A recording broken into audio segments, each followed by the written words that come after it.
Bon, bienvenue donc ce 22 juin à la dernière session de ce séminaire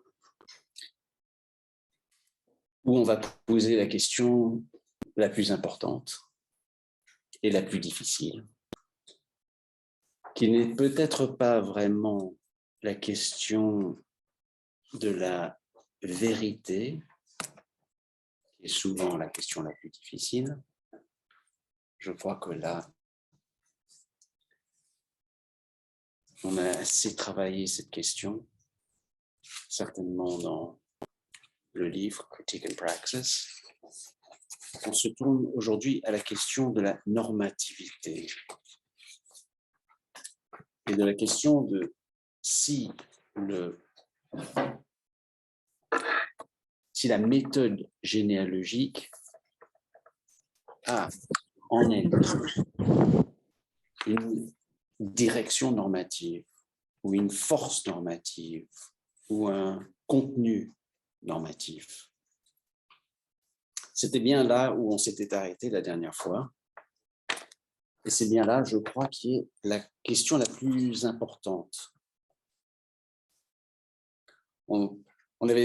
J'avais posé la question la dernière fois s'il serait possible de penser, par exemple, que dans la généalogie de la prison de Foucault, où il y a tout de même une analyse contre-réformiste, une analyse qui lie la naissance et le maintien de la prison à un discours réformiste, si on pourrait penser que peut-être, c'était l'espoir, peut-être qu'on pourrait trouver même dans une généalogie une force normative, donc une force qui nous mènerait à l'abolition plutôt qu'à la réforme de la prison.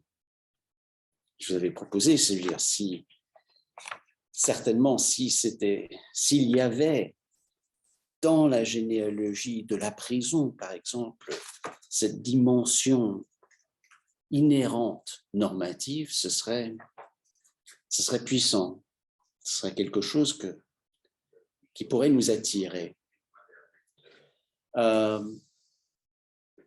Et donc j'avais posé cette question, est-ce que peut-être qu'on aurait pu trouver dans la généalogie même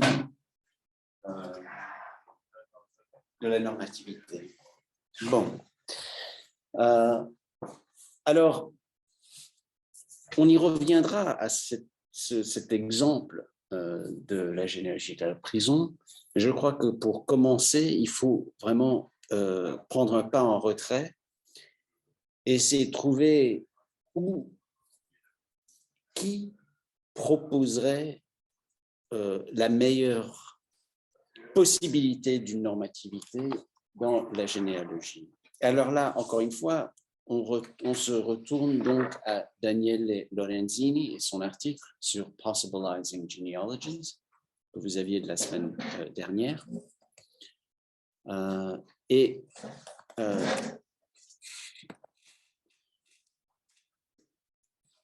que nous avions étudié, partie, où il propose qu'il y a une dimension, il dit sui generis, d'une force normative. Alors, c'est pas exactement clair ce qu'il veut dire par sui generis. Mais ce qu'il maintient, c'est que dans la généalogie foucaldienne, il y aurait une force normative. Bon, c'est ce qu'il nous dit. Alors, essayons un peu de comprendre ce qu'il a ou ce qu'il imagine par force normative. Alors, il faut bien comprendre qu'il est en train de répondre aux critiques de l'école de Francfort, de Nancy Fraser, qui ont attaqué Foucault pour être ce qu'ils appelaient crypto-normative. crypto-normatif. Donc, pour avoir un élément normatif qui est très présent et qu'on ressent fortement, mais qui n'est pas justifié, qui n'est pas défendu, qui n'est pas argumenté, n'est-ce pas? C'est la cryptonormativité, la critique de Surveiller et punir, c'est que c'est un texte qui nous met en opposition à la prison, mais sans qu'on sache pourquoi, vraiment. Je veux dire, on sait pourquoi, parce que c'est une forme de discipline, c'est une nouvelle forme de pouvoir, mais c'est plutôt que la normativité est inscrite entre les lignes, sans fondement, sans justification, sans argumentation, et sans même de dire que c'est un projet normatif, n'est-ce pas? Parce que ça, même Foucault, je veux dire, il était toujours un peu flou sur cette question. Il ne disait pas « j'ai écrit Surveiller et punir » comme argument contre la prison. Right? Et donc, la critique a toujours été on ne sait pas d'où vient la direction normative. All right. Et comme vous savez, beaucoup de Foucaldiens ont défendu Foucault en disant non, il n'y a pas une dimension normative dans son travail généalogique. Et on entend ça très bien, par exemple, chez Colin Cookman, qui répond non, vous vous trompez si vous pensez qu'il y a de la normativité dans la généalogie foucaldienne. Et donc, beaucoup de défenseurs ont pris la position que le problème n'est pas du crypto-normativisme, le problème c'est que vous ne comprenez pas ce que Foucault est en train de faire, et ce qu'il est en train de faire, c'est une généalogie qui ne prend pas position, qui ne dit pas que la prison est mieux que les supplices ou pire que les supplices, c'est une forme différente, c'est une description de notre présent, c'est une histoire de notre présent, mais que c'est pas un argument, voilà, n'est-ce pas? Bon. Par contre, Lorenzini, dans son article, essaye d'identifier une force normative. Et il appelle ça une force normative sui generis. Alors, qu'est-ce qu'il veut dire par sui generis? C'est difficile à savoir. Il ne développe pas vraiment, il ne définit pas vraiment ce terme. Le terme lui-même, ça veut dire que c'est unique, n'est-ce pas? Il y a seulement un génus de ce type. Donc, ça a une force normative sui generis.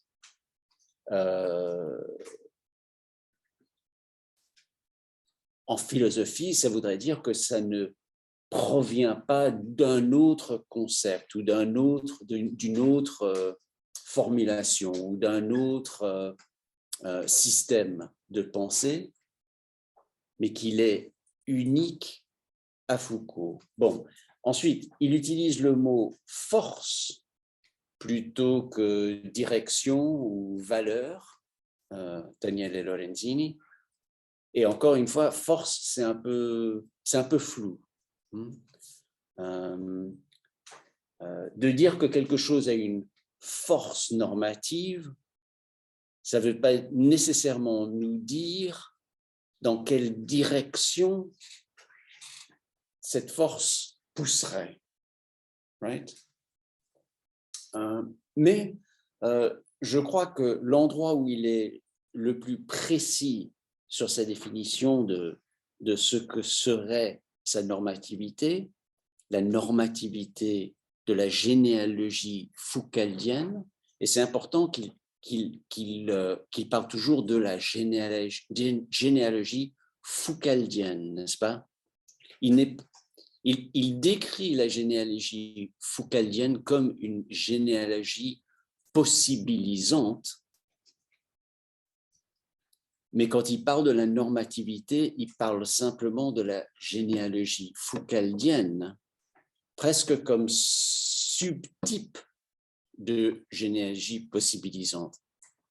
Je ne crois pas que dans son article, il y a un endroit où il écrit la généalogie possibilisante a une force normative sui generis. Si je ne me trompe pas, j'ai le texte devant moi, mais les deux endroits où il parle de ça, c'est toujours la généalogie foucaldienne, si je ne me trompe pas, qui a cette force.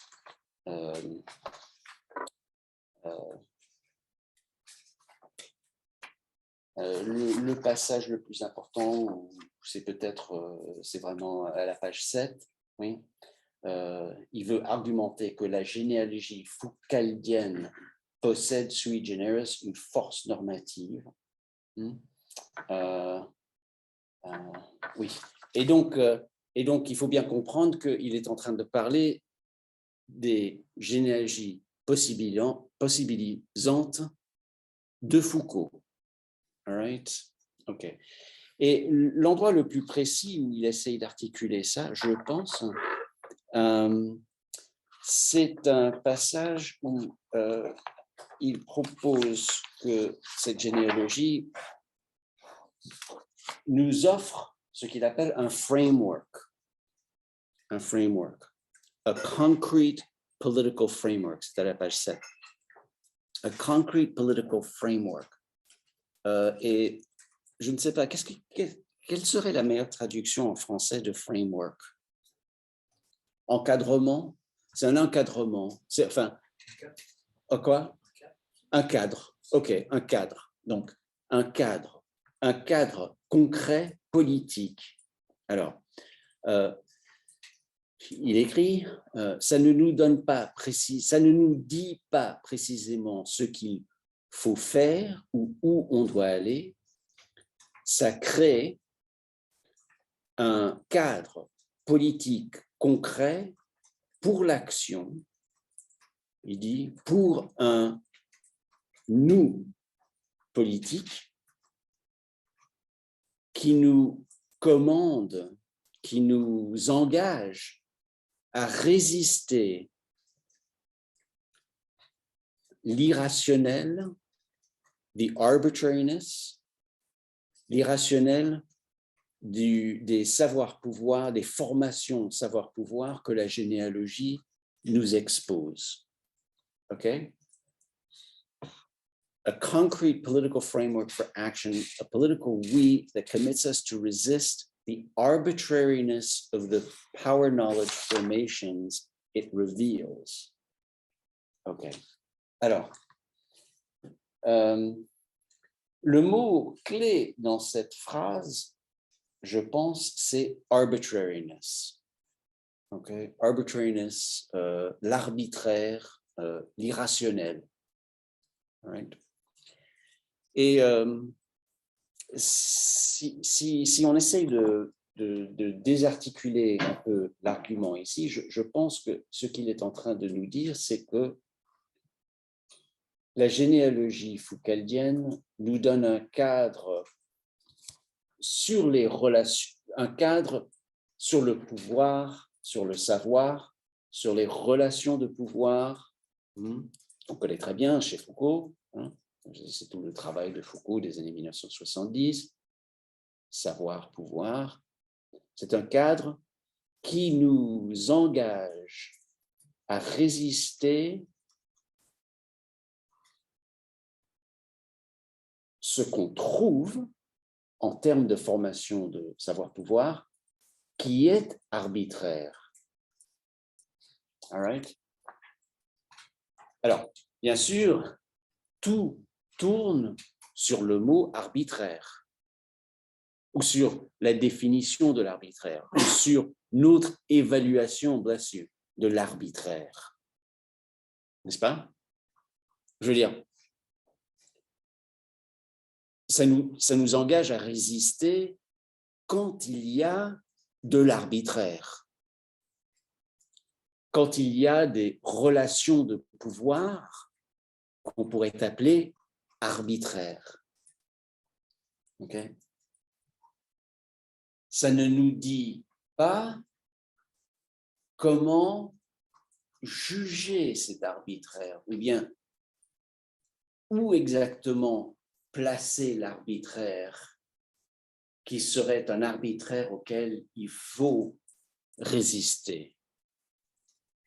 Mais ça nous donne un cadre, donc il faut regarder les relations de pouvoir, il faut regarder la manière dont le savoir est créé en relation avec le pouvoir, pour ensuite déterminer l'arbitraire. Right.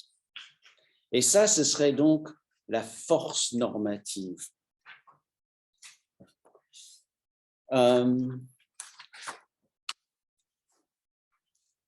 Et ce serait sui generis, ce serait unique à la généalogie foucaldienne.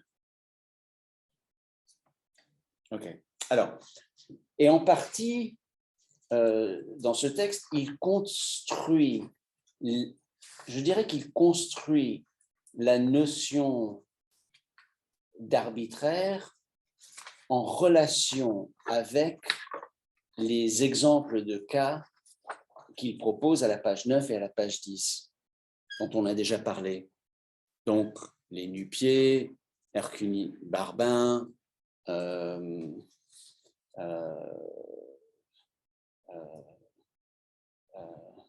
les cyniques, etc.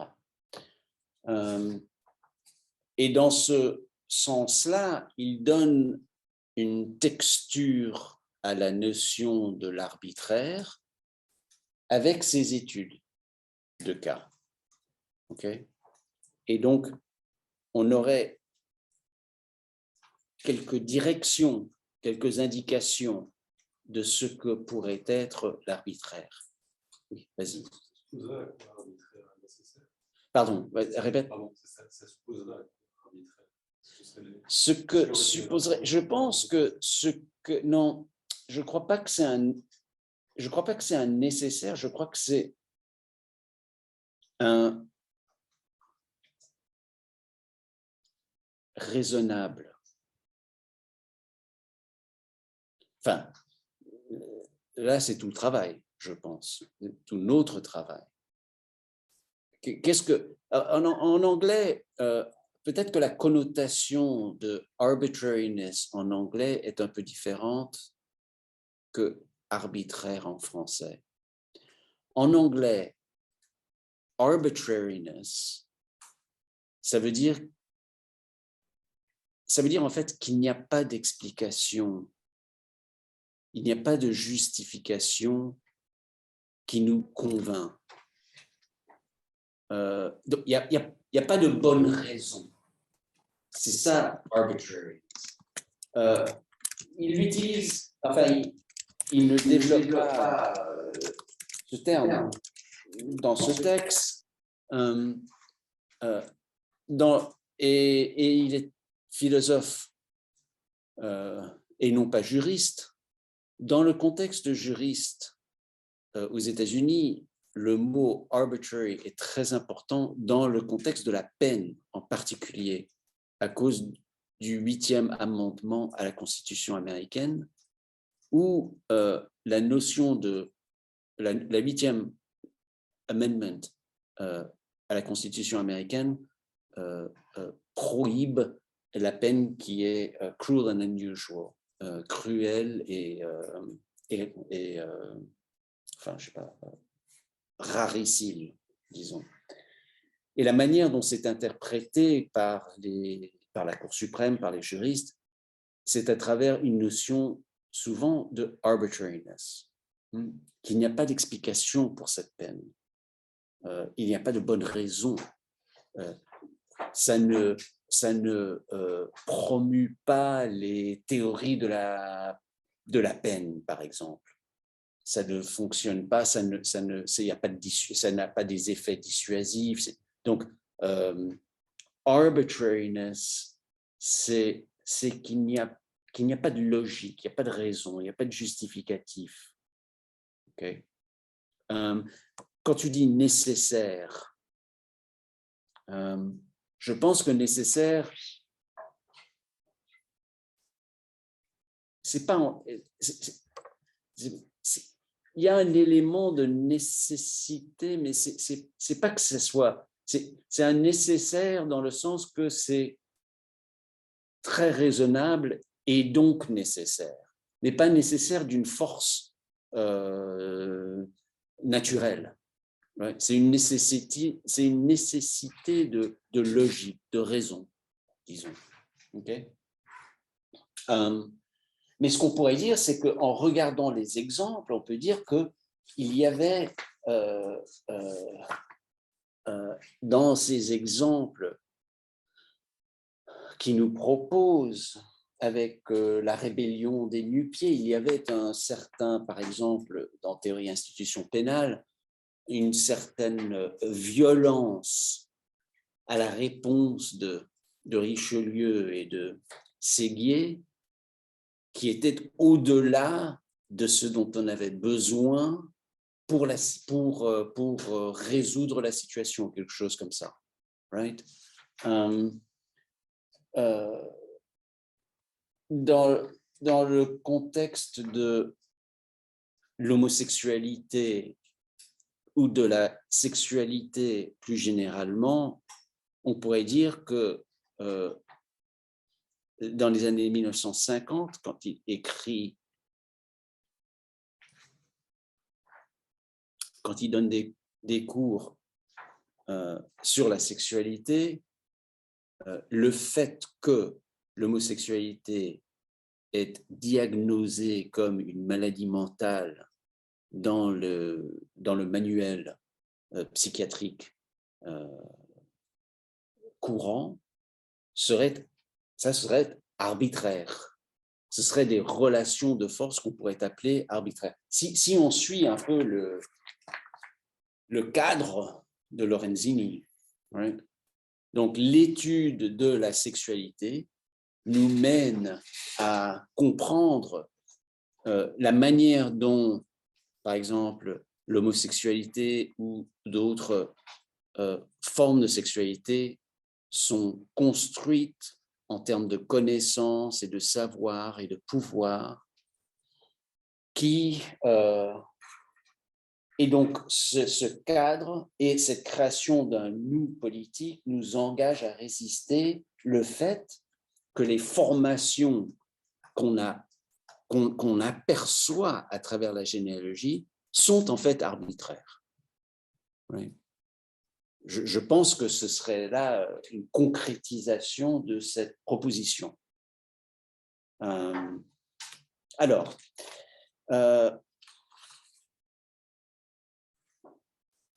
la question qu'on pourrait se poser, une première question qu'on pourrait se poser, c'est est-ce que ce cadre offre une force normative? Qu'est-ce que ça voudrait dire, force normative, dans ce contexte-là? Est-ce que ça veut dire qu'une fois qu'on a ce cadre, la normativité en sort, qu'on est forcé de prendre position, n'est-ce pas?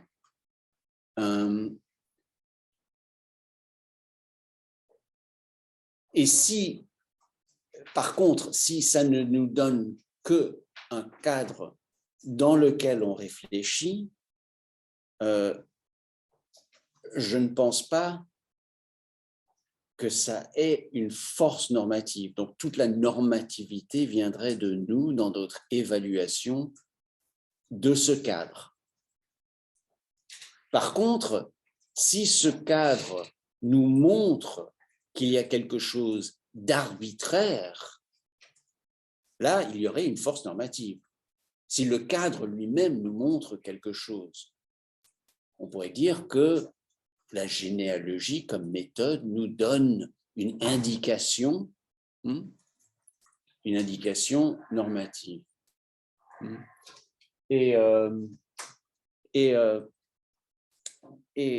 Et donc, on pourrait penser, pour prendre l'exemple avec lequel on a tout déclenché sur la prison, on pourrait penser qu'une généalogie de la prison pourrait nous donner un cadre qui nous montre que dans les savoirs-pouvoir, les relations de pouvoir qui ont donné naissance à la prison, il y a un certain réformisme qui fait partie de ce savoir-pouvoir et qui donc nous donnerait une direction sur l'arbitraire. Ce serait arbitraire donc de dire qu'on peut être réformiste dans ce contexte-là. Il faut être abolitionniste parce que l'étude des savoirs-pouvoir nous ont montré que en fait, la prison dépend de la réforme. Elle n'aurait jamais survécu à travers un discours complètement lié au réformisme. Alors, je pense que ce serait l'argument le plus fort du côté d'essayer de trouver une normativité dans la généalogie foucaldienne.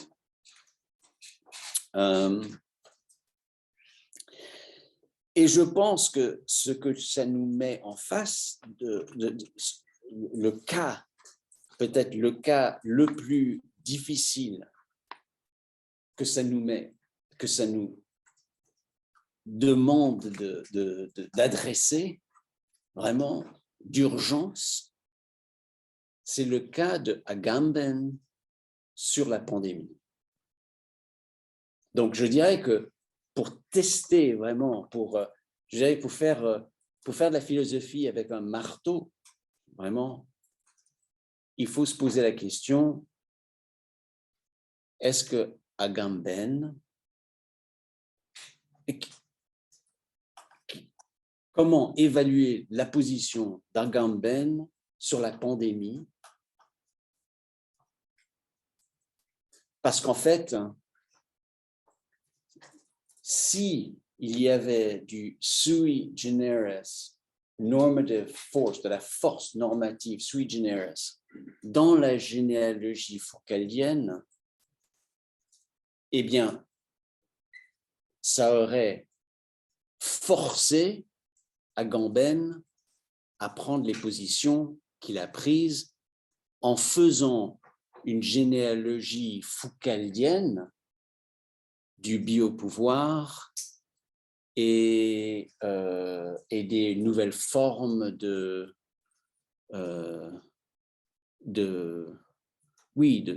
pouvoir qui nous mènent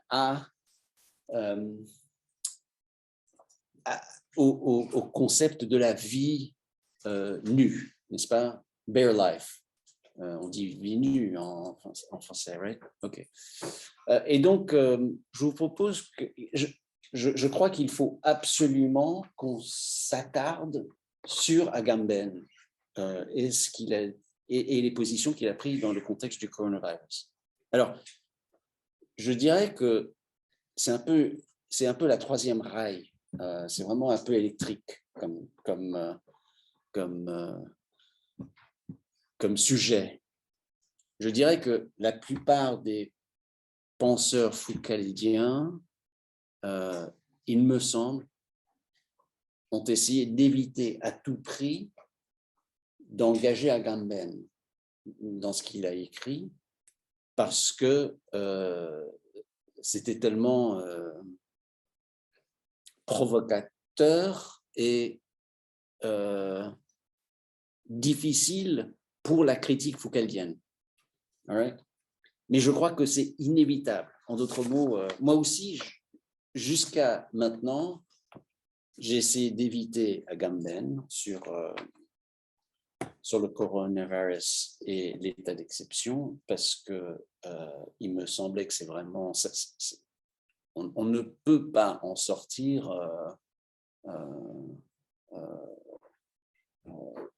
in a good light. This is a terrible debate for critical theory, I think. Terrible. And it's just like, yeah. So I've avoided it until now. But I actually think that if you really want to think about normativity in Foucauldian genealogy, you've got to resolve the Agamben problem. OK? Donc, on va s'attarder un peu sur Agamben. Vous savez tous un peu ce qu'il a écrit, je vais vous dire. Mais un peu, pas trop. Pas trop? Pas trop? Ouais. Bon, OK. Bon, bah, je vous expliquerai. Oui, vas-y. Et je demandais avant que vous alliez dans cette direction, cette notion de force normative, est-ce qu'elle naît d'un présupposé qu'il y aurait des productions de discours qui n'auraient pas de force normative, qui seraient anormatives? Il y a un... Oui, il y a, je ne sais pas si c'est un présupposé, mais je crois il est bien... il est... Je dirais que... Ouais, c'est compliqué. Moi, je ne pense pas qu'il y ait un seul discours qui n'est pas de la normativité. Enfin là, je saute un peu à mes conclusions, qui est inséré par le ou la penseuse qui est en train de faire le travail. Mais je crois que c'est courant dans cet établissement et d'autre part de penser qu'on peut avoir un discours historique, par exemple, qui n'est pas normatif. Hein, je veux dire, c'est tout le propos des sciences sociaux. Non, c'est tout le propos dominant de l'école des hautes études en sciences sociales, peut-être même. Non, c'est le projet. C'est le projet. C'est de faire de la science. Et la science n'est pas normative. Donc oui, je pense qu'il y a ça, mais c'est toute la question ici, vraiment, c'est dans le contexte de Foucault ou dans le contexte d'un travail critique, si c'est possible. OK. Alors, Agamben, Giorgio Agamben. Alors, vous savez que ce qui s'est passé, c'est que tout a déclenché le 26 février 2020. Donc, c'était assez tôt dans l'histoire de la pandémie. C'était encore très jeune. Enfin, mais comme vous savez, ça tapait dur en Italie, immédiatement, au début. Comme vous savez, peut-être ça a été déclaré une pandémie en mars, mi-mars à peu près, mi-fin mars, mais en février, ça déclenchait, et ça déclenchait très dur au nord de l'Italie, hein, en Lombardie, etc.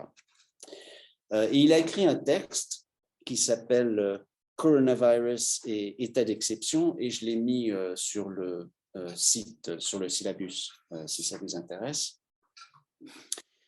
Et il a utilisé, il s'est fondé sur les déclarations du CNR italien, donc le Conseil national de la recherche italienne, et sur des propos entre guillemets, donc je veux dire, il était en train d'utiliser les mots du Centre national de la recherche italienne. Certains l'accusent d'avoir sorti les mots de leur contexte. Bon, mais la première intervention était assez précise dans le sens qu'il avait vraiment utilisé les mots entre guillemets. Donc, il a appelé ça une supposée épidémie dans le premier paragraphe, en utilisant les mots du CNR, entre guillemets, il n'y a pas d'épidémie de SARS-CoV-2 en Italie.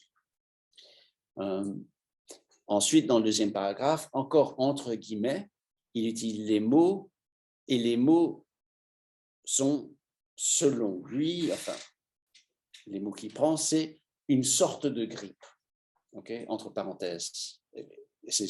Et donc, il essaye d'utiliser les mots. Et il écrit dans le 3e paragraphe, si telle est la situation réelle, n'est-ce pas? Donc, c'est un texte assez, je dirais,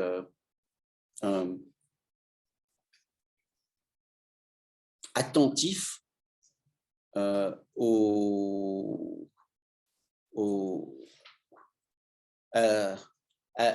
la situation, à ce qui est en train d'être dit, et c'est aussi mis un peu en conditionnel, n'est-ce pas? Si telle est la situation réelle. Okay? Bien sûr. Bon. Et en fait, si telle est la situation réelle, en d'autres mots, qu'il n'y a pas d'épidémie et que, en fait, c'est une sorte de grippe, on pourrait très bien penser que les mesures qui ont été mises en place, donc l'isolement complet, on ne pouvait pas sortir de son appartement, etc., ça aurait été un peu massif, n'est-ce pas? Ça aurait été un peu oppressif. Hein? Bon. Si, arbitraire, voilà. Si telle est la situation réelle. Bon. Ensuite, dans ce blog post, ensuite, il déchaîne. Alors ensuite, il déchaîne vraiment. Ce sont des mesures frénétiques, irrationnelles, totalement injustifiées par une supposée épidémie. Et il fait une analyse qui est en fait généalogique. C'est le second post. Non, ça c'est le premier post.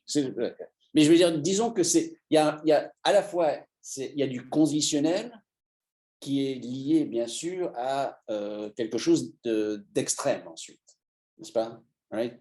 Quand il déchaîne, c'est dans ce texte-là, je veux dire, l'état d'exception. Alors, il essaye de montrer 2 facteurs généalogiques pour cette production de ces mesures qu'il appelle irrationnelles ou arbitraires. D'abord, l'état d'exceptionnel comme paradigme normal de gouvernement. Donc, il utilise toute son analyse de la généalogie de l'état d'exception pour montrer la manière dont l'exception est devenue la règle, la norme. Bien sûr, c'était la phrase fameuse de Walter Benjamin, l'état d'exception est devenu la norme, qu'il avait bien étudié, qui nous avait bien démontré dans son premier livre politique qui a fait éclat, Homo Sacer, et bien sûr dans son deuxième livre, Post 9/11, sur l'état d'exception. Et la deuxième justification, c'est ce qu'il appelle un réel besoin d'état de panique.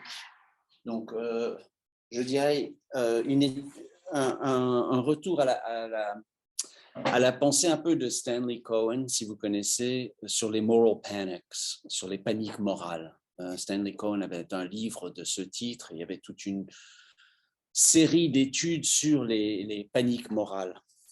Et donc, ce qu'il propose en un deuxième temps, c'est qu'il y a un état de peur qui se manifeste, qui se répand, et on vit dans un moment où on a besoin d'état de panique et qu'on a comme peuple un désir de sécurité, n'est-ce pas?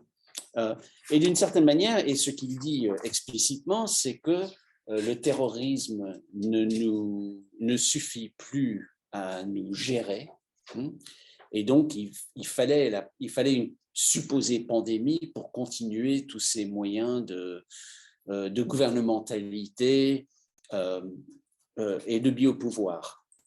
Right? Bon. Alors, je dirais que peut-être son première intervention, bon, ça a causé une fureur partout, non seulement dans les cercles critiques, mais partout. Et ce qui a suivi a été une série d'autres étapes, d'autres écrits qui, je dirais, peut-être se sont empirés. Okay? Donc, plutôt que de faire une clarification. Il a écrit une clarification le 17, il a écrit une clarification quelques semaines après, mi-mars, qui s'appelait clarification. Mais au lieu d'essayer de situer ou contextualiser son propos, je crois qu'il s'est vraiment renforcé dans cette direction. En anglais, ça a été traduit par son traducteur qui s'appelle Adam Kotsko. Et du reste, je crois que j'ai mis sur le syllabus un article de Kotsko où il décrit toute cette situation. Kotsko, qui était un grand agambien et un grand qui était très influencé par la pensée d'Agamben et très ouvert à la pensée d'Agamben, qui a essayé de traduire ça en anglais d'une manière aussi acceptable que possible. Donc, dans le deuxième clarification, Agamben lui-même, dans l'italien, avait comparé les défenseurs, il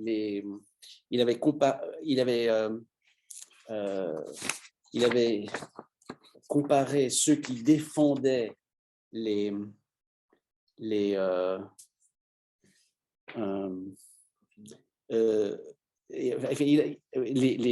mesures contre la pandémie, donc les collaborateurs pandémiques, il les avait comparés à Eichmann dans l'italien. Alors, dans l'anglais, le traducteur qui aimait bien Agamben lui a proposé, il a vraiment insisté de ne pas mettre cette comparaison dans la traduction anglaise, et donc aux États-Unis, on n'avait pas. Aux États-Unis, il était encore en train d'être traduit par Adam Kotsko, par quelqu'un qui voulait faire un peu attention, quoi, qui voulait essayer de traduire ça d'une manière un peu plus raisonnable, disons. Mais le texte lui-même, quand même, est encore une fois très polémique, et il parle d'une guerre, il parle d'un ennemi invisible, il parle d'une guerre civile, il parle du fait que l'ennemi n'est pas en dehors de nous, mais à l'intérieur de nous, qu'on est en train de substituer des machines pour la vie humaine. Bon, ensuite, il écrit plus éventuellement, donc de toute façon, éventuellement, il dénonce les séminaires Zoom sur lesquels on est là en plus. Il dénonce les séminaires Zoom comme étant la complicité dans un camp de concentration de Silicon Valley. Il se pose comme étant contre le port de masque ou le port de masque.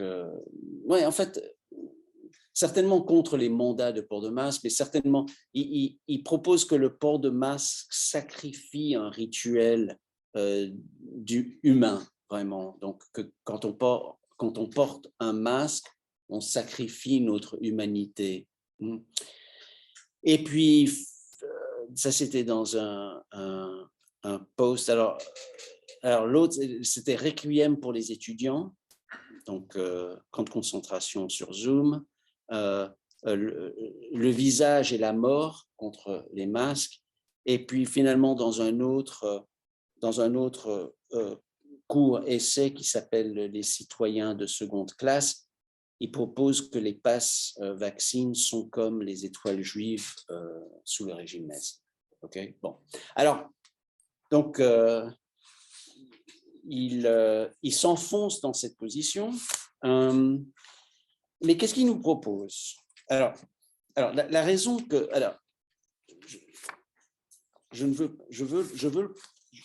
prends très au sérieux. Alors, faites pas d'erreur. Il y a peut-être certains d'entre vous qui sont anti-vaxxers. It's fine with me.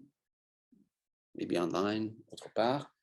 il y a peut-être certains d'entre vous qui sont contre les masques.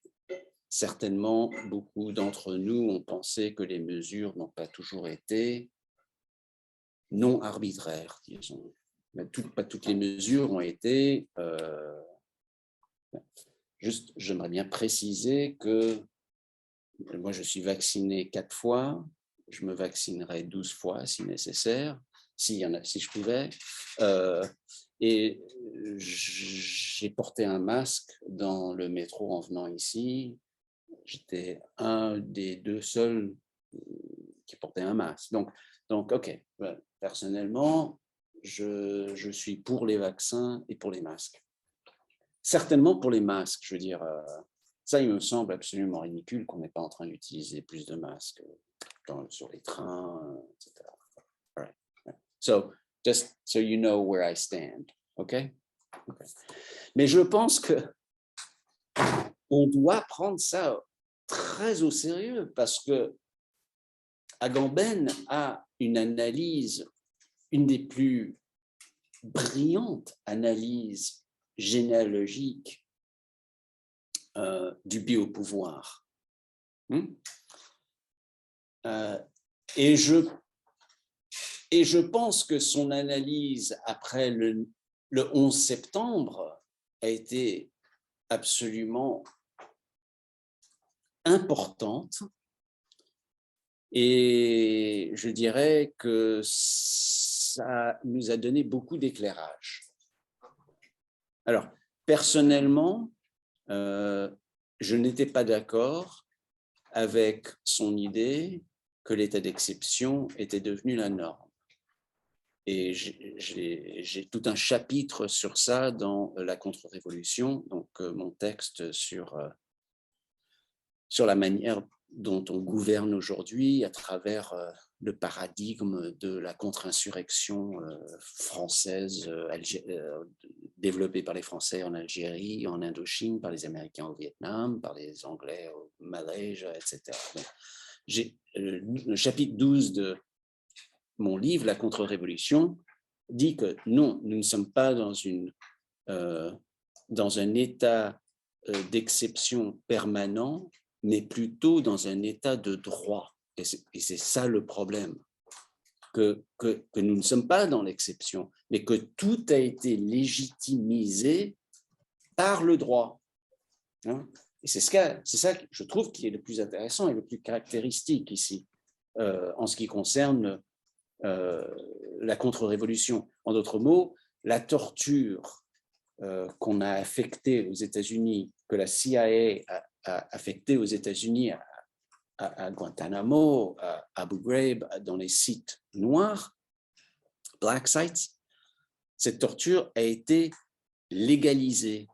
Et donc vraiment, j'ai tout un chapitre qui conteste cette notion qu'on est dans un état d'exception.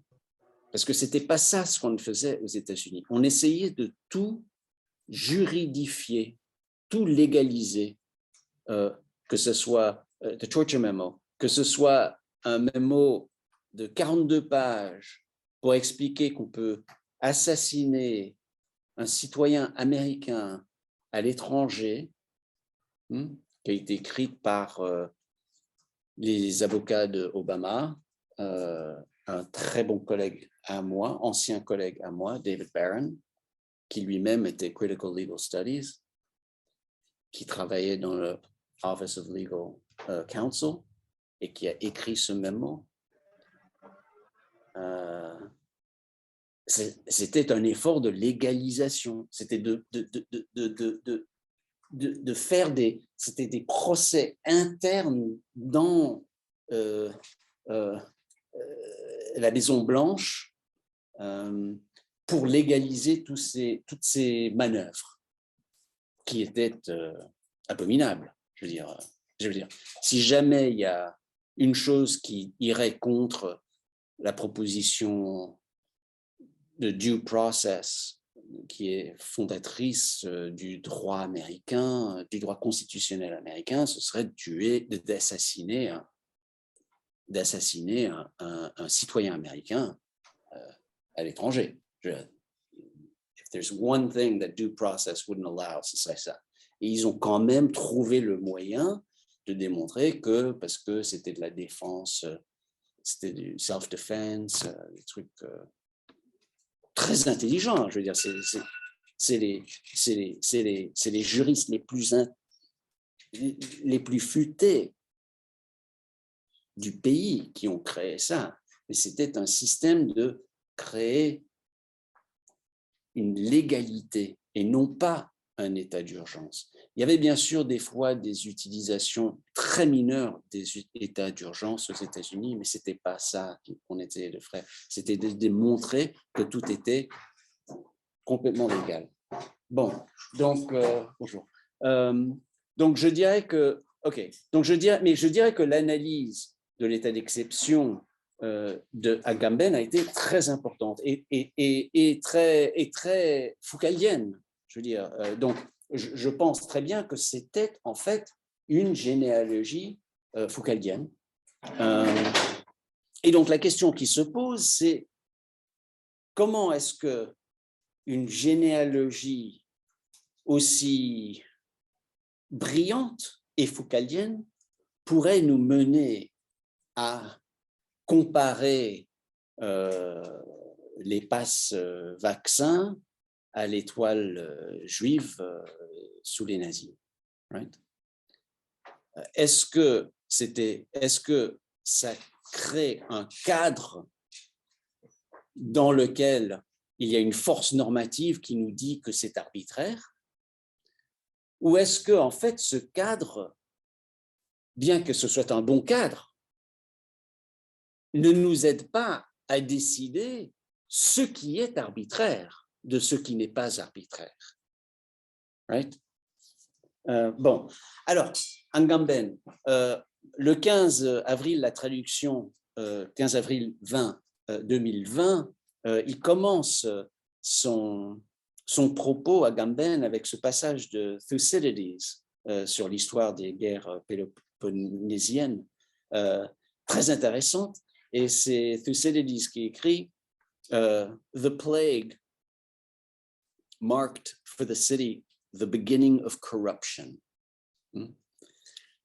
No one was any longer disposed to persevere in what we had previously judged to be the good, because he believed that perhaps he would die before achieving it.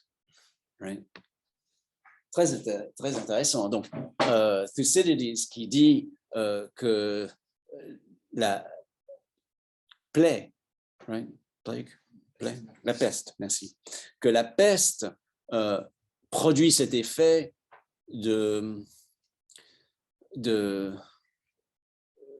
d'égoïsme, un effet d'égoïsme et de retrait de l'altruisme et de chercher le bon, parce qu'on ne va pas être là, on va pas survivre, il faut simplement survivre. Donc, on ne va pas chercher à faire du bon parce qu'on ne va même pas en profiter, on va mourir avant.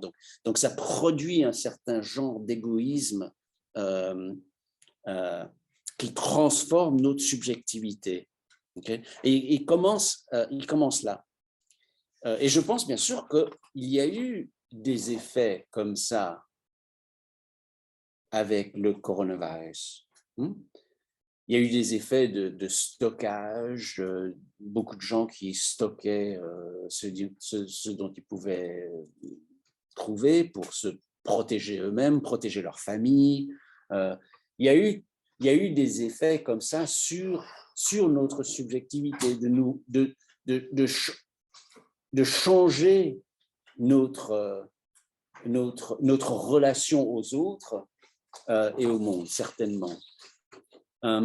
Et ce qu'il critique, donc, c'est cet effondrement politique et éthique face à une maladie. Et donc, qu'est-ce qu'il critique? Il critique le fait qu'on ne pouvait pas avoir de propres funérailles pour ses proches. En Italie, il nous dit il écrit quelque chose qui n'est jamais arrivé dans l'histoire depuis Antigone à aujourd'hui, c'est que les cadavres devaient être brûlés sans funérailles. Right? de peur qu'il y avait possibilité de transmission à travers des personnes qui sont mortes, donc des corps de personnes qui avaient le COVID. Donc, on avait changé notre manière d'agir envers nos morts.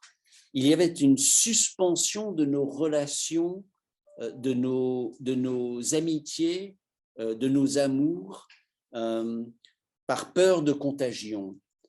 Et donc, il y avait toute une déshumanisation qui se passait à cause de cette peste.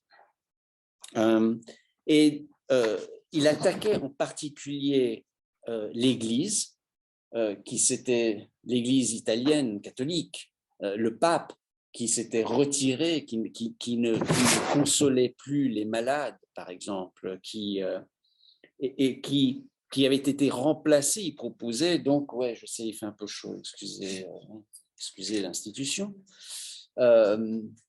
qui avait remplacé la religion par la médecine et la science, n'est-ce pas?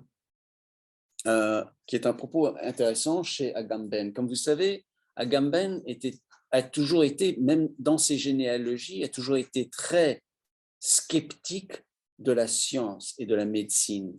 Et on entend ça très bien, par exemple, quand on lit, et du reste, c'est quelque chose que Adam Totsky démontre bien dans son article. Et donc, j'ai mis l'article sur le syllabus de Adam Totsky. Mais il démontre bien que dans l'état d'exception, par exemple, la plupart des cas qu'il utilisait, George Agamben, pour développer cette thèse, c'était des et sur Bare Life et dans Homo Sacer aussi, c'était des cas d'expérimentation médicale sur des personnes emprisonnées, sur des personnes juives dans les camps de concentration. Donc, il est très sceptique de la médecine, et une des bases de sa pensée ici, dans le contexte de la pandémie, c'est que nous avons abandonné à la vérité scientifique et médicale, on s'est agenoué devant ça et on a perdu notre humanité et on a renoncé notre humanité, notre spiritualité, nos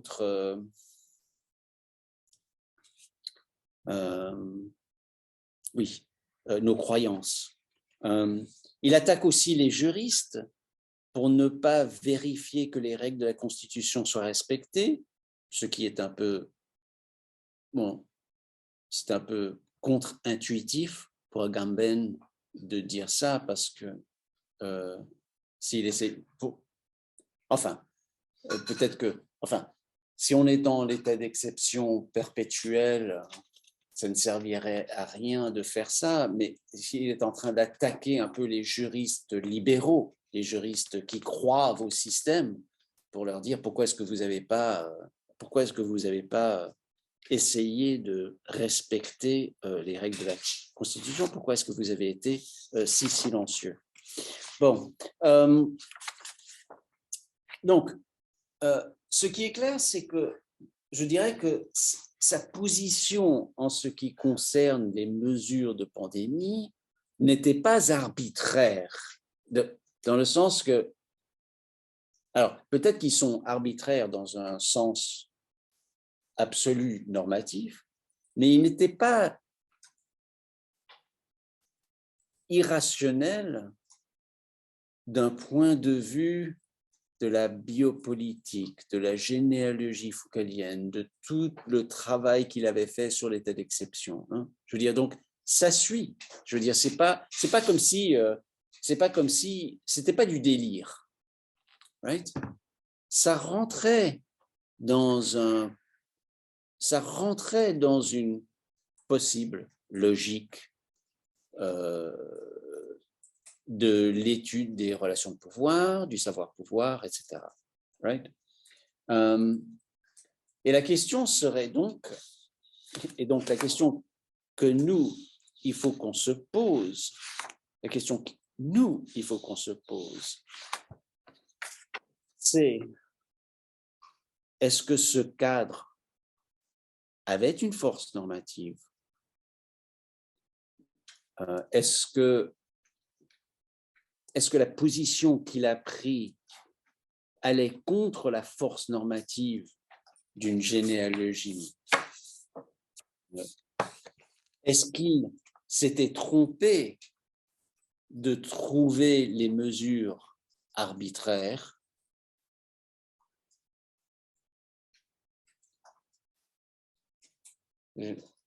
En parenthèse, est-ce qu'il s'est trompé d'utiliser le cas nazi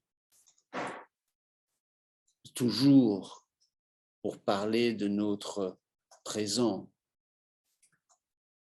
Je veux dire, on pourrait aussi poser cette question un peu sur son analyse du post-11 septembre, n'est-ce pas?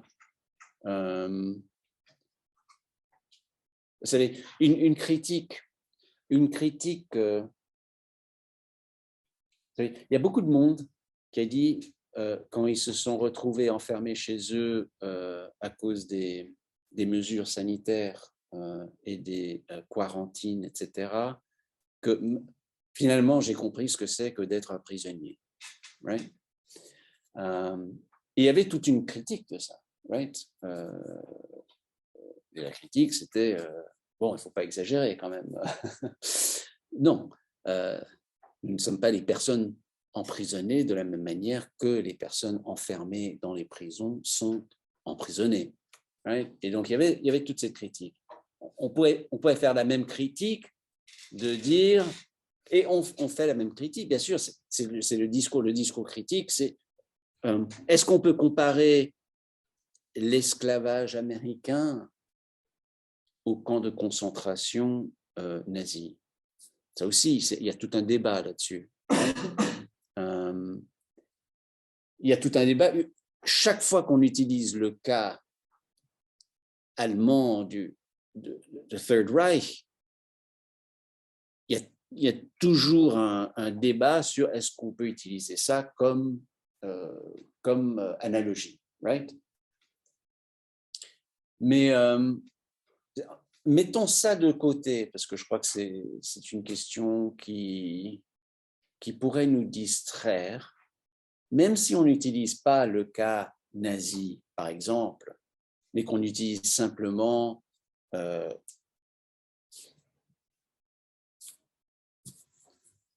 camp, pas camp de concentration, mais camp, ou prison même, ou quelque chose.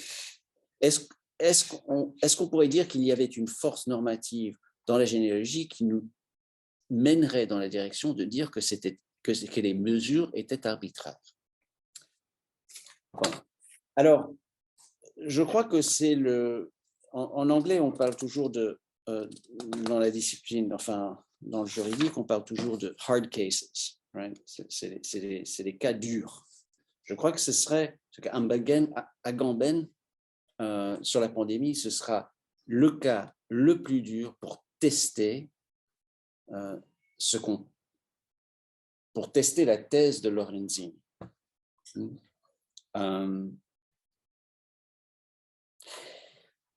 Alors, qu'est-ce qu'on pourrait dire?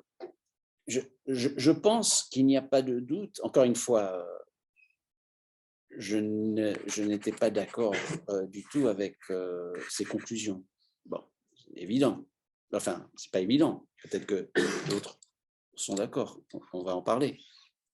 Personnellement, je n'étais pas d'accord. OK. Mais il n'y a pas de doute qu'il était certainement, qu'il avait bien compris que les mesures pour la pandémie étaient construites sur du biopouvoir. Oui, je crois qu'on pouvait voir ça sur les questions de gérer une population plutôt que gérer des individus. Quand on retourne chez Foucault, quand on regarde Naissance de la biopolitique ou Sécurité, territoire, population, les éléments du biopouvoir, je crois qu'on en voit pas mal dans ces mesures. gestion d'une population, d'un territoire. Je crois aussi clairement qu'il y avait des éléments de discipline dans les mesures et que chez Foucault, ça n'était jamais exclusif. Donc le biopouvoir est né d'un mélange de discipline et de le biopolitique est né d'un mélange de discipline et de biopouvoir.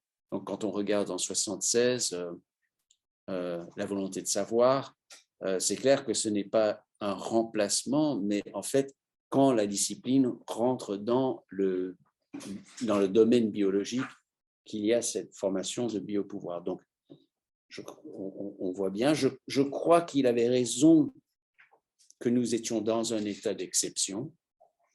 Je crois que les gouvernements ont pris des mesures exceptionnelles, nous ont mis dans des états d'exception, je crois qu'il a probablement raison que les gouvernements ont utilisé la pandémie comme une manière dans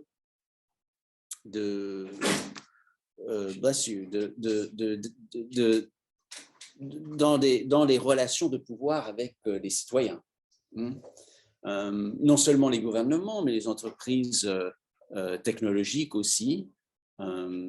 Et je pense qu'il y a eu tout un combat sur l'utilisation du numérique en partie.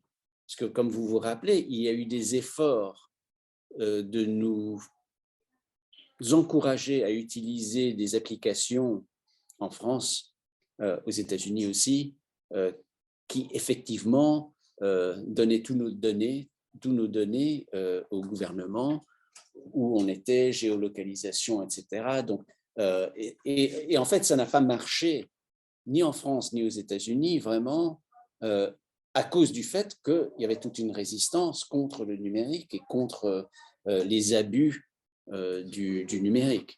Donc, mais je pense tout de même qu'on peut certainement, qu'Agamben ne se trompe pas de nous pousser dans une direction généalogique foucaldienne sur ces questions-là. Alors, à quel point est-ce qu'on pourrait dire, et je pense aussi que certaines des mesures étaient peut-être excessives, peut-être.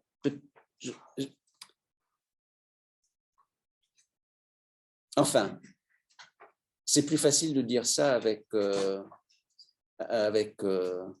hindsight, après les événements que pendant.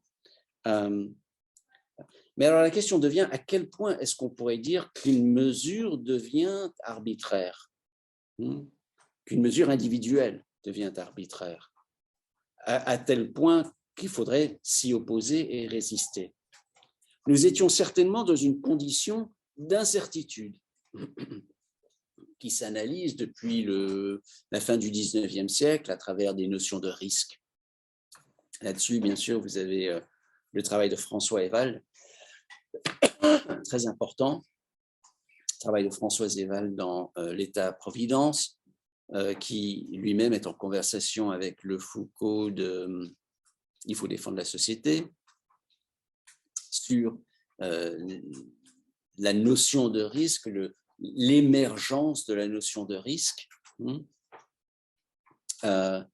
Et certainement, nous étions dans un contexte où les risques étaient différents pour des différentes catégories d'individus. Les risques étaient très hauts pour les âgés, beaucoup moins de risques pour les jeunes. Mais on ne savait pas quels étaient les effets de longue durée possibles du Covid, même pour ceux qui se rétablissaient ou même pour ceux qui n'étaient pas hospitalisés.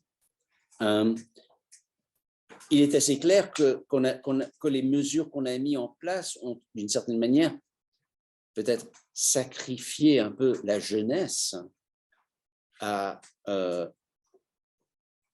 pour les intérêts des plus vieux. et que ça a été très dur, particulièrement sur les jeunes qui étaient à l'école, ou bien sur vous qui étaient confinés. C'était beaucoup moins dur, disons, pour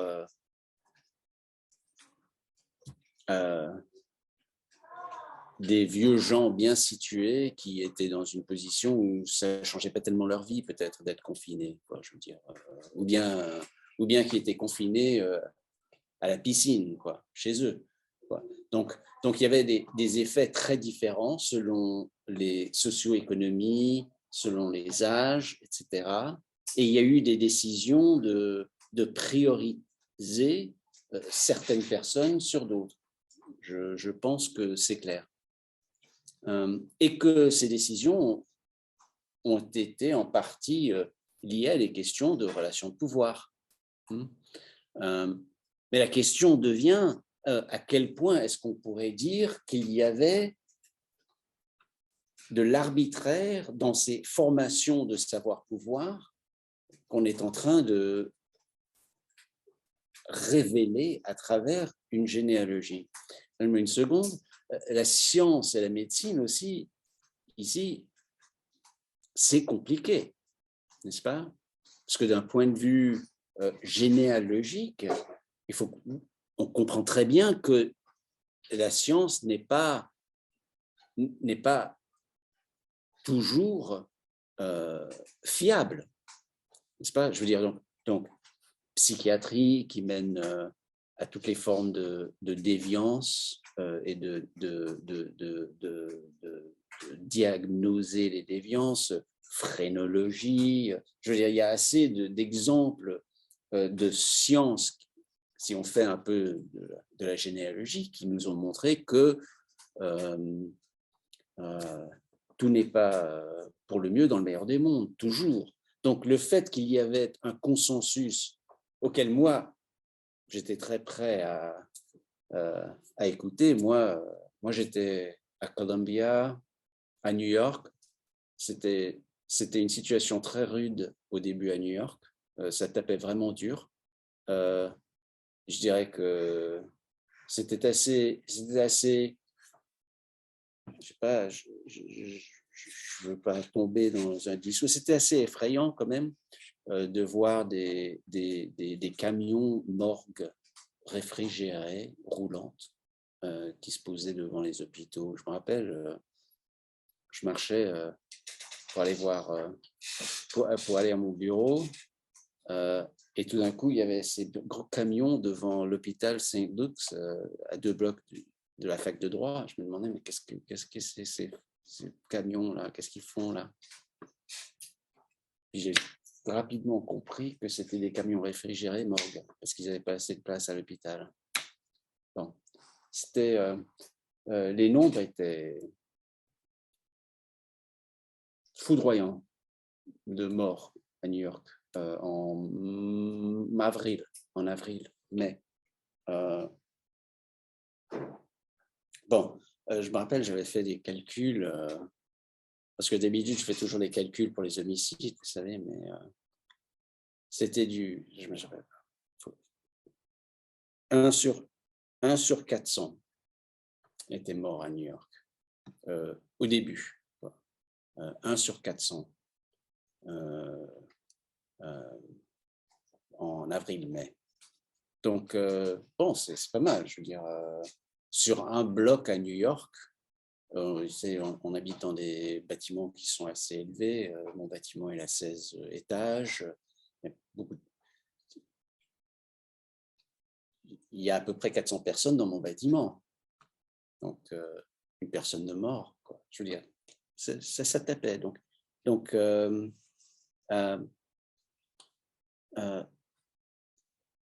et donc, moi, je me confiais assez à ce que je lisais. J'essayais de me renseigner sur la médecine et la science. Aussi, il faut se rappeler qu'aux États-Unis, Trump était président. Hein, donc, on était vraiment dans un tourbillon de mésinformation. Si vous vous rappelez, peut-être, il avait des conférences de presse tous les jours. Il disait des trucs comme oui, on va étudier si si d'absorber du Clorox, ça aide. Non, je veux dire, on va voir des trucs de lumière, peut-être que les ultraviolets, etc., si on peut ingester les ultraviolets, mais c'était complètement, donc on avait d'un côté Trump qui disait absolument n'importe quoi, right? Et donc il fallait se fier à quelque chose, je veux dire, et puis donc la médecine et la science, à ce moment-là, semblaient un peu plus raisonnables que nos gouverneurs, disons, nous gérons.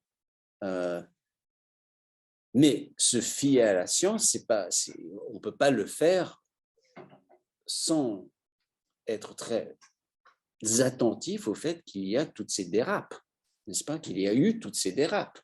Right? Bon, on faisait des saignées avec des,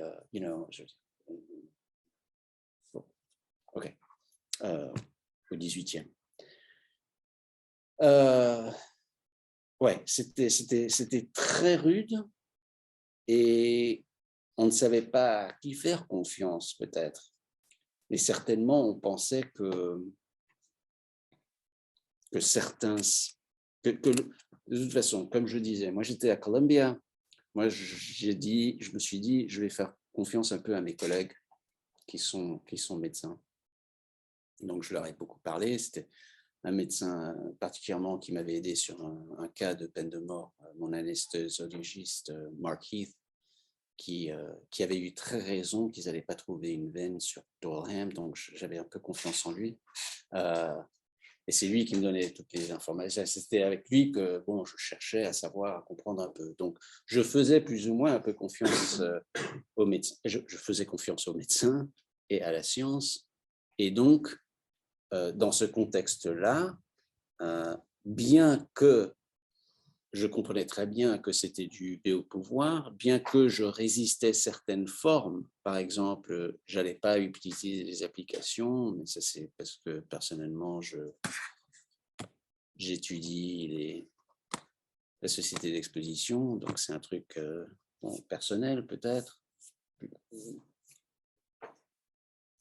Et c'est très dommage, en fait, que les applications, en fait, n'ont pas pu servir quand on y pense. C'est triste, parce que c'était vraiment là le moment où la technologie, c'était ce moment-là que la technologie, pour laquelle la technologie était faite, d'une certaine manière. Vous savez, toute la technologie, on nous avait toujours dit, Google, on nous avait toujours dit que Google peut prédire les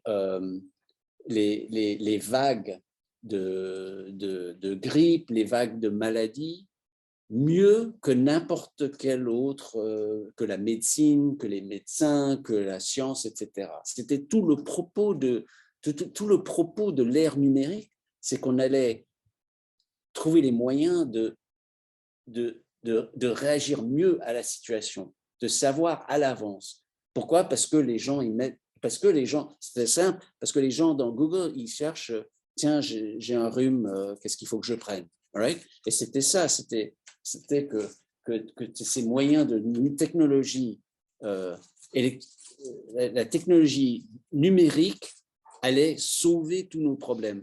Et pour moi, c'était un cas fascinant qu'en fait, non, ça n'a pas marché à cause de l'histoire, à cause de peut-être d'une généalogie, d'une histoire, à cause de l'histoire des abus que Snowden nous a montrés. Right? C'est à cause de ça qu'on s'est dit, non, bon, ça va, ok, je donne assez d'informations, je ne vais pas me mettre en plus sur cette application où je donne tous mes renseignements, tout mon GPS, avec qui j'ai parlé, qui j'étais prêt, je veux dire, c'était... Donc, mais c'était, ce que je veux dire, c'était clair qu'on pouvait analyser tout ça à travers le cadre de biopouvoir, le cadre de la société d'exposition, les transformations de subjectivité, et tout dans des questions de relations de pouvoir. Mais est-ce qu'il y avait une force normative Qu'est-ce que ça voudrait dire? Vas-y. Et moi, j'entends votre propos sur le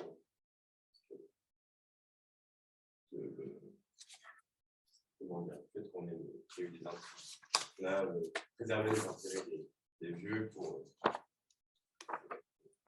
fermer ceux des jeunes. Mais je m'interroge sur la pertinence de ce parallèle-là. On peut réellement mettre en parallèle l'intérêt des vieux à rester en vie et l'intérêt des jeunes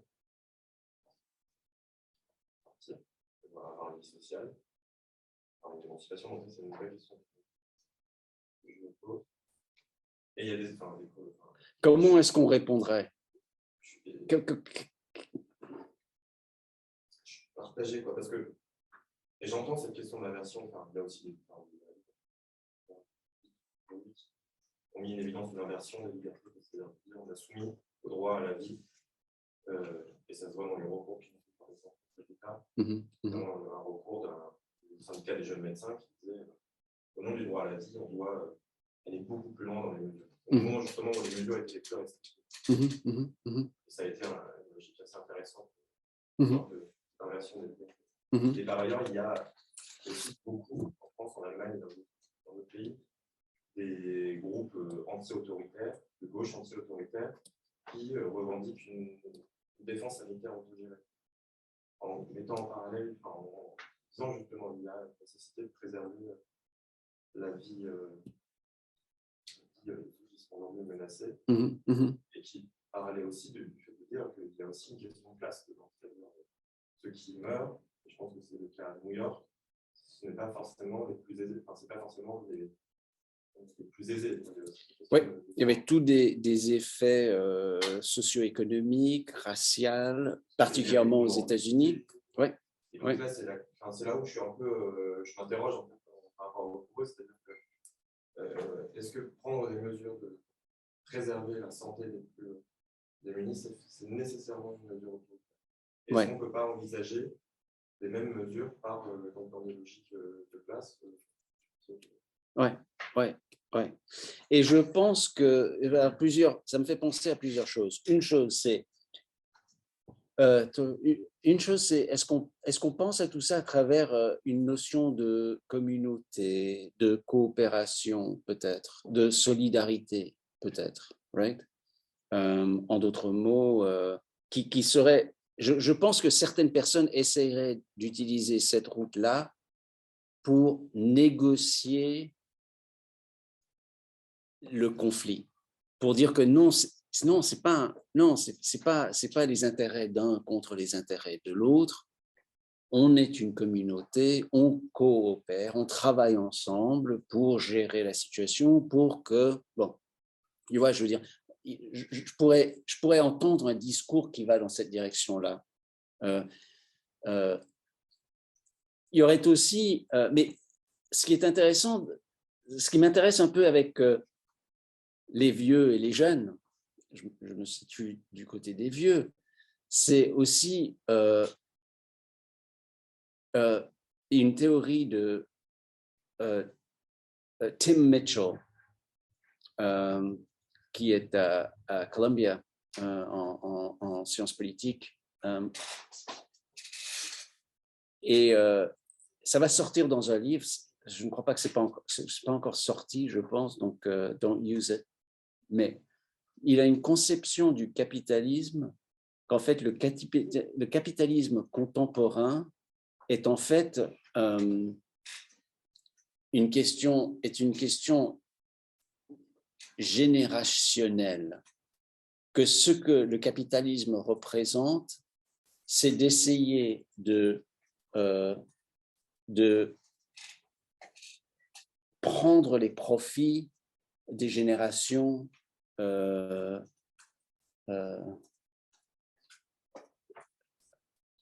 subsequent, plus tard.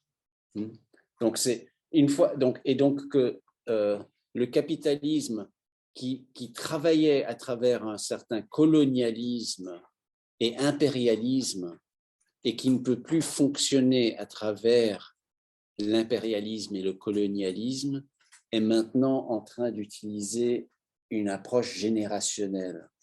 et de chercher la richesse et de manger la richesse des générations futures. Right? Et ça, je trouve ça assez brillant et correct. Et c'est pour cette raison-là que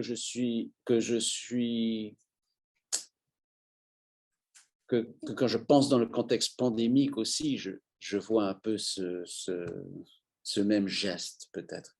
Mais tu as raison qu'on peut se poser la question, que peut-être non,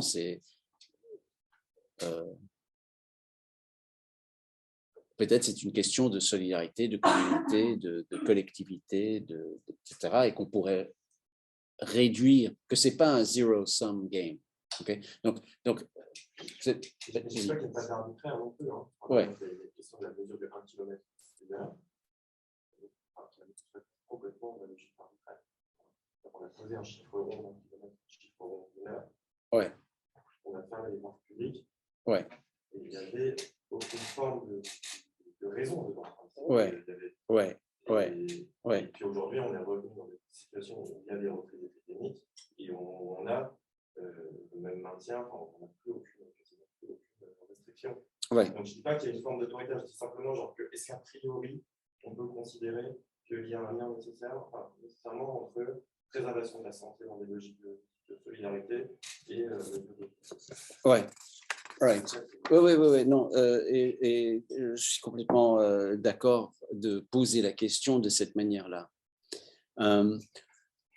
Aux États-Unis, dans le débat juridique, ça devient souvent un débat de ce qu'on appelle rules versus standards.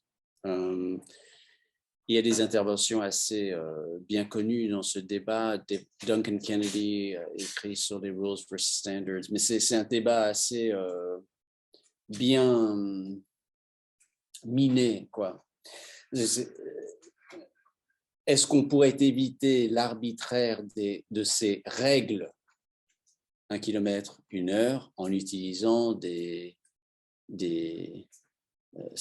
je sais pas, standards, je ne sais pas comment on dit standards en français, plus flexibles, ajustés, donc vous sortez, essayez de ne pas sortir trop longtemps, mais sortez autant de temps dont vous avez besoin pour faire vos courses nécessaires, quelque chose comme ça. Donc ce serait beaucoup plus flexible. Ouais.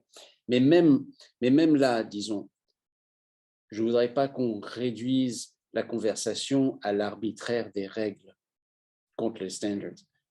Parce que Agamben, je pense qu'il ne se limite pas à cette distinction simple entre l'arbitraire des règles. Je crois qu'il est beaucoup plus... c'est beaucoup plus large, sa critique. Ce sont presque toutes les mesures, on dirait. Oui. Je me demandais, justement, est-ce que dans la posture d'Agamben, est-ce qu'il est vraiment en train de dénoncer l'arbitraire? Est-ce que,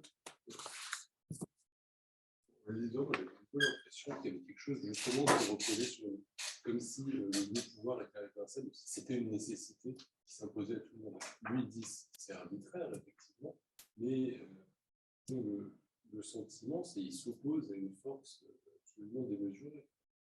Et je pense que la réaction qu'il y a eu à ces papiers est aussi confirmée dans ce sentiment. Comme s'il était seul à dire regardez, c'est complètement arbitraire. Et en fait, ça a contaminé un peu la façon dont il faisait l'argument. Oui, mais je pense que ce que tu viens de dire, ça fait partie de l'analyse savoir-pouvoir. Hein? Right? C'est que pour Agamben, le reste des gens étaient pris par un savoir-pouvoir qui était complètement démobilisant et qui les rendait comme des moutons. Right? Donc, je crois que tu as raison qu'il y avait en partie, sa réaction était une réaction contre l'acceptation de tous ces gens qui qui voyaient même pas qu'ils perdaient leur humanité, n'est-ce pas? Mais que ça, en fait, ça fait même partie du cadre de la généalogie foucaldienne, si tu vois ce que je veux dire. Là, c'est comme si elle était un peu exagérée, notamment le grand pôle nazisme, le grand. Est-ce que c'est, encore enfin, la généalogie, de regarder, c'est comme le nazisme? C'est ressemble, on est quand même sorti un peu de la démarche. Oui. C'est le même but, c'est de dire, regardez, ça vous apparaît évident, en fait, c'est comme ça. Ça me paraît pas évident, c'est d'organiser un contraste le plus bon possible. Ouais.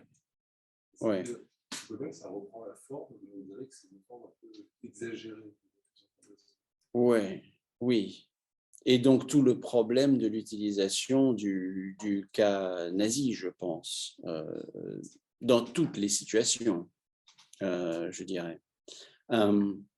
Ok. Alors, une dernière chose sur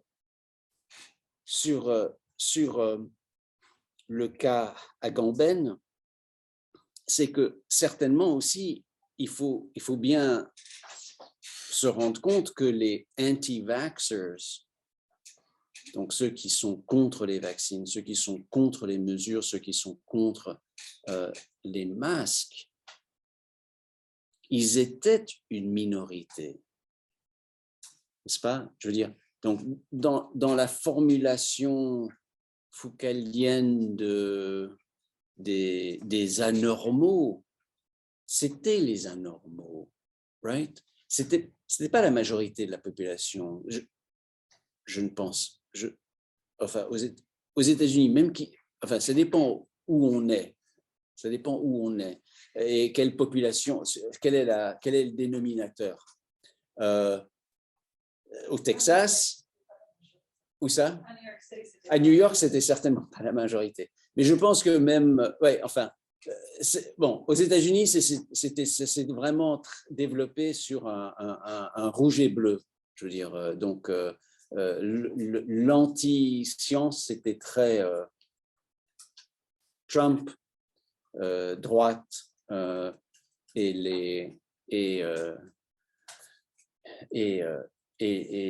ceux qui étaient en faveur des vaccins. Et c'est très plutôt centre et gauche. Donc, il y avait une dimension politique. Mais aujourd'hui, disons, même les États-Unis ont été très tôt, mais très basse pourcentage de vaccination. Donc, on est un des pays assez bas, je crois qu'on est dans les 60%, quelque chose comme ça. Mais quand même, c'est 60%, donc c'est plus qu'une majorité, n'est-ce pas?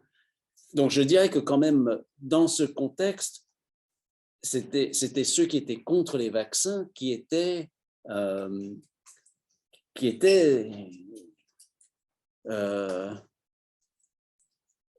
la position un peu des femmes et des hommes infâmes, plutôt que la majorité.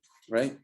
Donc, si on prend le cadre foucaldien, les exemples foucaldiens, je pense que les anti-vaxxers, ils seraient sur la liste, peut-être, si on faisait une généalogie, ils seraient sur la liste de Daniele Lorenzini à la page 10 et 11.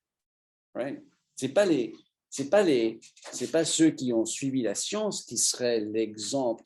La contre-conduite, c'était les anti-vaxxers. Ça, c'était la contre-conduite. C'était pas ceux qui allaient prendre les vaccins. Right? Donc, la notion de contre-conduite, encore une fois, je suis très attiré par la notion de contre-conduite, mais ça ne résout pas le cas Agamben non plus. Alors, comment le résoudre? Franchement, je ne pense pas que la normativité est interne à la méthode.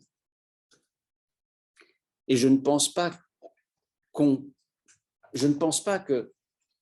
que le cadre relation de pouvoir, savoir-pouvoir nous aide à penser le cas des mesures pandémiques, mais je ne pense pas qu'elles nous aident à les résoudre.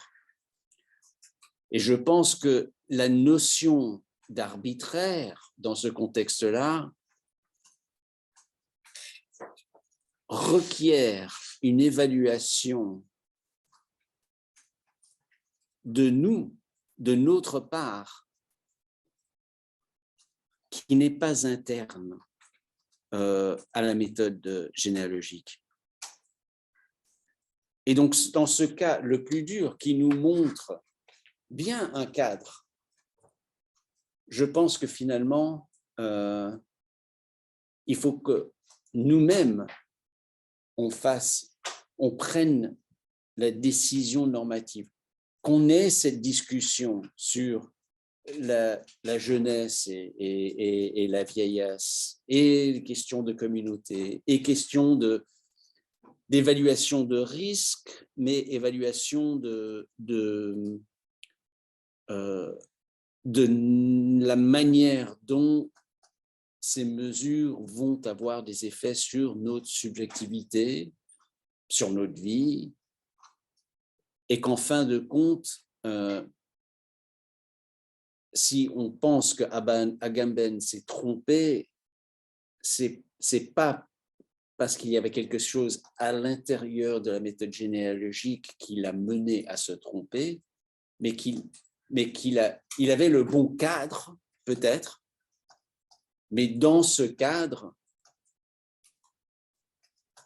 je ne suis pas d'accord nécessairement, je ne suis pas d'accord sur les conclusions qu'il a prises en ce qui concerne, grosso modo, les mesures. Peut-être que j'aurais pensé que certaines mesures étaient excessives, peut-être que j'aurais pensé que c'était arbitraire, le 1 kilomètre, le 1 heure, qu'on aurait pu trouver de meilleurs moyens, peut-être que j'aurais pensé que les gens en Italie pouvaient avoir des funérailles pour leurs grands-parents qui sont morts. Dans les détails, je pense qu'on pourrait avoir beaucoup de discussions, de bonnes discussions, et en finir à des endroits différents.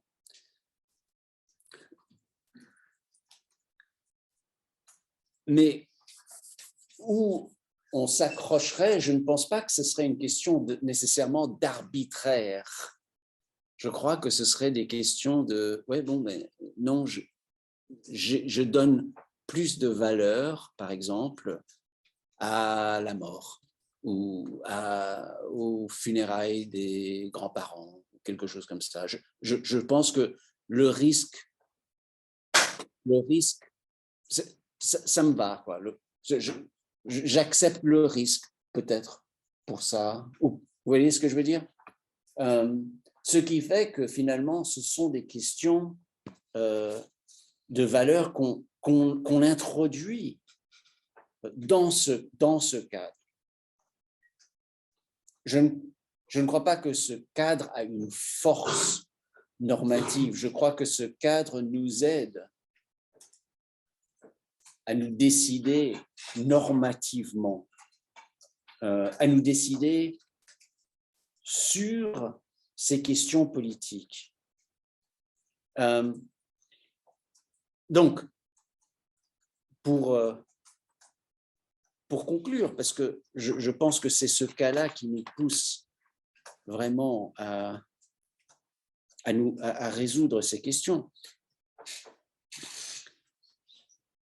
La question que j'avais posée, est-ce que le fait qu'il y a un anti-réformisme dans la généalogie foucaldienne de la prison donne une direction normative?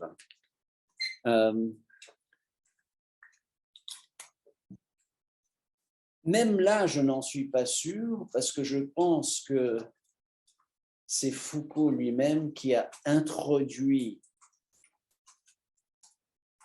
l'élément de réforme et de réformisme dans sa généalogie. En d'autres mots, je ne pense pas que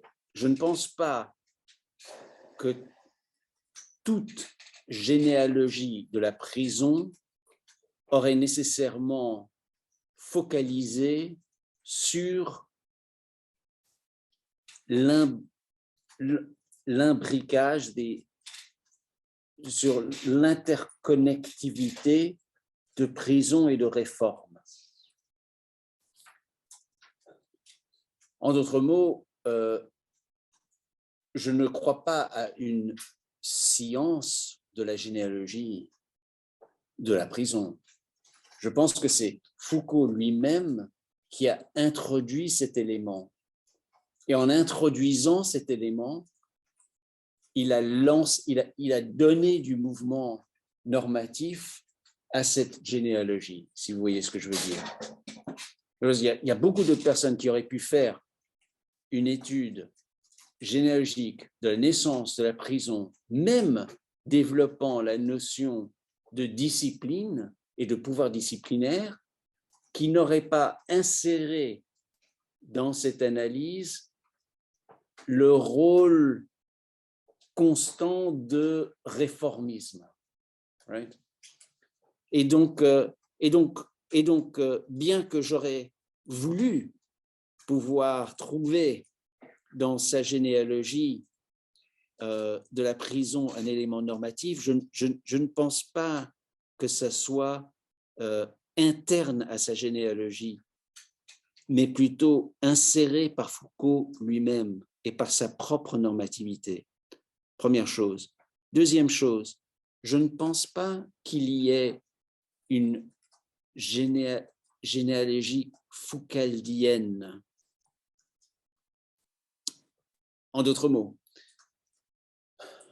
je ne veux pas être trop provocateur ici, mais je ne pense pas qu'il y a un type de généalogie qu'on pourrait appeler foucaldienne comme subtype de généalogie possibilisante. Je crois que ce qu'on a, ce sont des choix d'objets par Foucault. Right? En d'autres mots, quand Daniele Lorenzini utilise le mot généalogie foucaldienne, c'est en effet, ce n'est pas un subtype de généalogie, mais c'est plutôt l'ensemble des choix d'objets de Foucault à généalogiser. Okay? Et cette liste ici qui nous donne à la page 10, cette liste qui nous donne à la page 10 de 8 généalogies de l'attitude critique, la psychiatrie moderne, le pouvoir pastoral, les nu-pieds, les hystériques, les cyniques, Herculine Barbin, la biopolitique, le suicide comme forme de contre-conduite, ce n'est pas de la généalogie foucaldienne, ce sont ses choix d'objets. C'est ce qu'il a décidé d'étudier. Et s'il a décidé de les étudier, c'était parce qu'il y avait quelque chose dans ces objets qui le tracassait normativement. Right? Donc, deuxième chose, en fait, c'est une erreur enfin, bon, pas une erreur, mais bon, it's misleading de parler d'une généalogie foucaldienne qui offre un cadre sui generis. Ce n'est pas un cadre de force normative sui generis d'un type de généalogie. C'est en fait ce que Foucault a décidé d'étudier. Et nous, on étudie des autres choses. Pourquoi? Parce que on ne va pas répéter ce qu'il a fait comme généalogie, mais parce que, et quand on choisit, on est en train de faire des choix, et c'est des choix normatifs. J'ai décidé de faire une généalogie de la militarisation de la police. C'était un choix normatif. Et voilà. Et ce n'est pas une approche avec c'est pas une approche ni foucaldienne, ni, je ne sais pas ce qu'on dirait, ni bernardienne, whatever. C'est un objet, c'est un choisi, c'est un choix. Donc, deuxième chose. Troisième chose, en conclusion, je crois que la réponse aux critiques de la méthode généalogique, par exemple aux critiques du cryptonormatisme que Nancy Fraser ou Jürgen Habermas a fait de Foucault, et ne doit pas répondre en essayant de trouver la normativité dans la méthode généalogique, mais devrait plutôt accepter l'aporia normatif et prendre la route d'une philosophie non fondationnelle, non-foundational philosophy. Je dirais que une méthode philosophique elle-même, et toute philosophie n'a pas en elle des valeurs internes. Ils n'ont pas leur propre force normative. La normativité est injectée dans le travail par la philosophe critique.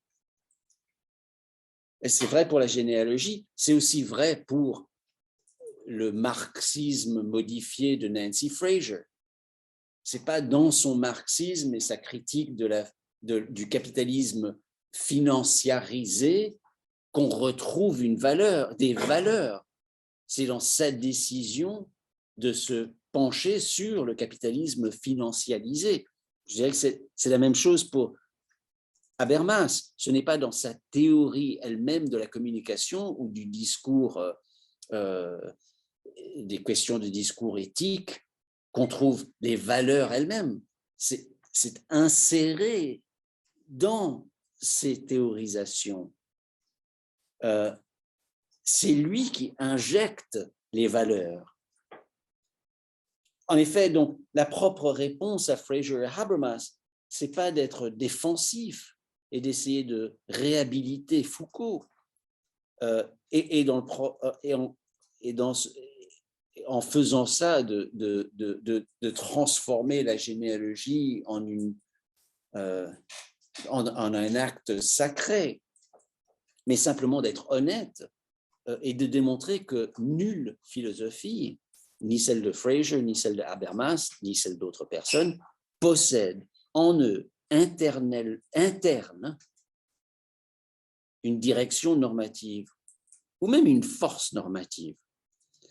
La normativité est toujours introduite par les choix des philosophes.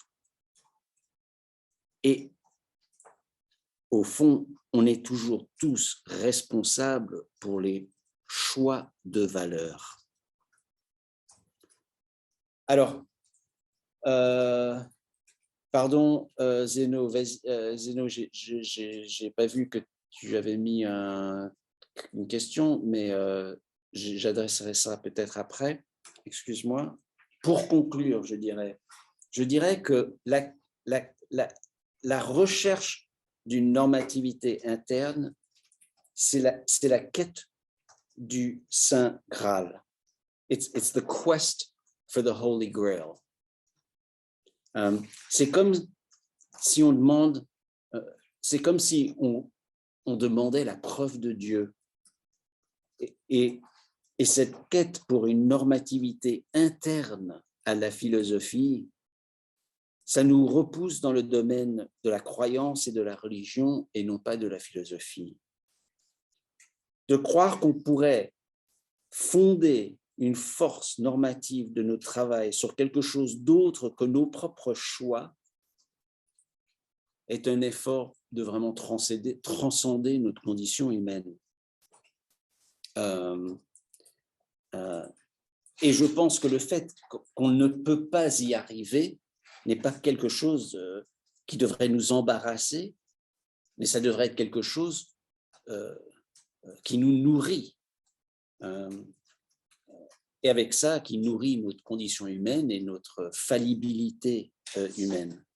Je dirais que c'est tout de mieux pour nous, en fait. Tout de mieux pour nous parce que ça nous met la responsabilité sur nous-mêmes.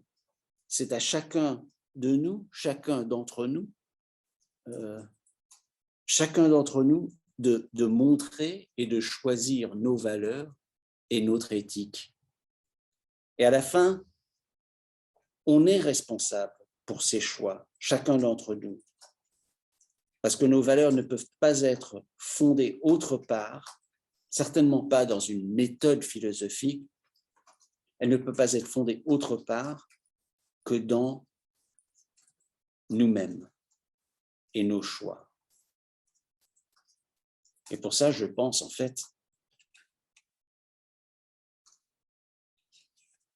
qu'on en est pour le mieux. Bon, c'est là où je voulais finir.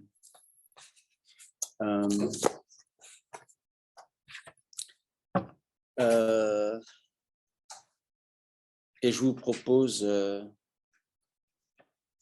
si vous voulez, qu'on ait prendre une bière et on peut finir sur les anti-vaxxeurs. Si vous avez le temps. OK. All right. Merci.